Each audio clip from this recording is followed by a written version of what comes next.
In front of me is VIVO V50 Lite, and today I would like to show you how you can change sleep time to never.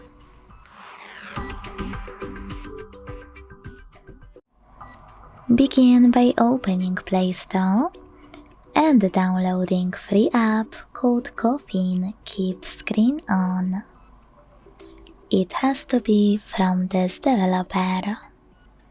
When your app is ready, launch it.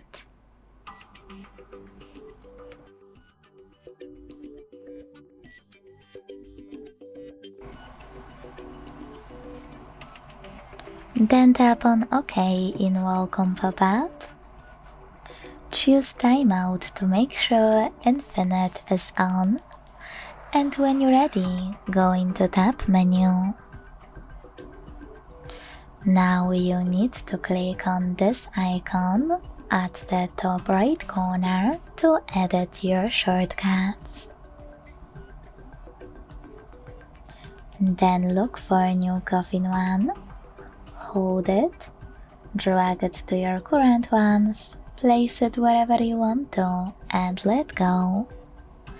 Go back and click on this new shortcut to activate it. As you can see, infinite sleep time was successfully enabled. To disable it, click on the same shortcut until it's gray. Thanks so much for watching. If you enjoyed this video, don't forget to leave a like, comment and subscribe. Bye!